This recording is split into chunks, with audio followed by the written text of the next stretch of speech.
All right, let's talk about that feeling. You know the one. That gut-wrenching moment where it feels like the market has personally singled out your trade for destruction.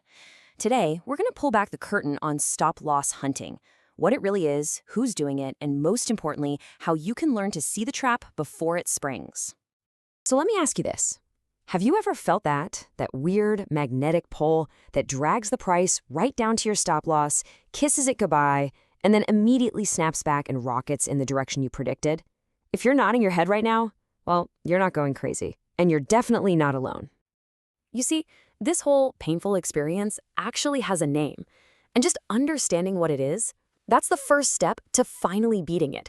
So let's break down what a classic stop-loss hunt really looks like. Okay, so picture this. You've done all your homework, you've found the perfect entry, and you set a nice, logical stop-loss just below a key support level. Everything looks great. And then, out of nowhere, you see this sudden, violent price spike straight down. It just clips your stop to the exact tick, and then boom, it reverses and takes off without you, leaving you just sitting there, staring at your screen. Now, here's the thing you absolutely have to understand. That frustrating, surgically precise little move, that wasn't just some random market noise. It wasn't just a string of bad luck. More often than not, it's a calculated, deliberate move. It is, quite literally, a hunt. So if it's a hunt, then who are the hunters? All right, let's pull back the curtain and meet the real players in this game. In the trading world, they're called whales, or kavoi, as our source material calls them, and these are not your everyday traders, not by a long shot.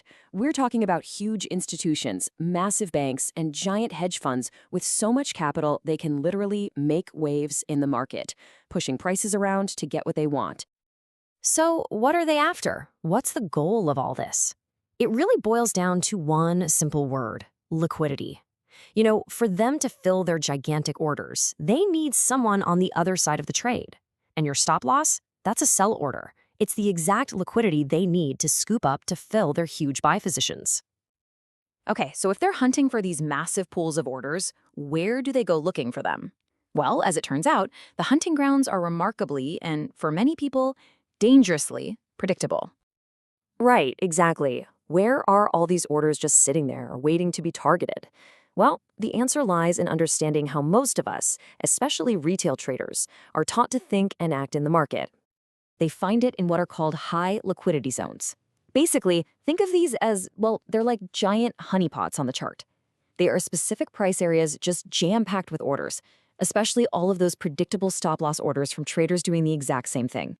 And you'll almost always find these zones in the most obvious places, right? Just a little bit below a crystal clear support line that literally everyone can see. Or just a tick above a major resistance level. Or even clustered around those big, round, psychological numbers, like $100, that people just naturally gravitate towards. And this quote right here, it just hits the nail on the head. This describes the thinking of the herd perfectly. Most traders are taught to place their stops in the same textbook spots, and when they do that, they unknowingly create the very pools of liquidity that the whales come looking for.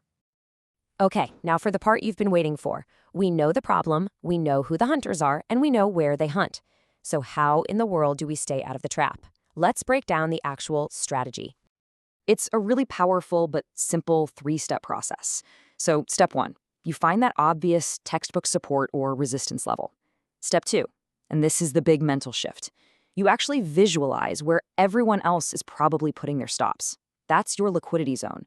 And then finally, step 3, you place your own stop loss a little bit further out, just beyond that predictable cluster. And this slide just lays it out perfectly. You've got the herd strategy on one side, they follow the rules, place their stop right on that obvious level, and they become the target. They are the liquidity. But then you have the hunter's strategy. They anticipate the move, place their stop outside that danger zone, and they let the whales sweep through and take out the herd while their trade stays safe. And see, that's what lets you survive. That quick, sharp move to grab all those orders is often called a stop-loss sweep. And by giving your trade just that little bit of extra breathing room, by placing it outside that kill box, you avoid getting swept up with everyone else. But listen, this is way more than just a simple tactic. This is about a fundamental shift in how you look at the entire market. Just like our source says here, this isn't some kind of secret trick. This is standard operating procedure for traders who know what they're doing. They stop thinking about where their stop should be based on a rule in a book. Instead, they start thinking about where the whales expect the stops to be, and then they act accordingly. So the real goal here, the big takeaway, isn't just to learn a new placement trick. It is to completely change your perspective. It's about stopping thinking defensively, like prey that's just hoping to hide. It's time to start thinking offensively, like a hunter who understands the terrain and the behavior of everyone else in the game. So I'll leave you with this final thought. The next time you're getting ready to place a trade, I want you to shift the question you ask yourself. Instead of just asking, where's my support level, ask yourself, where is the liquidity? Where is the obvious spot that everyone else is putting their stop?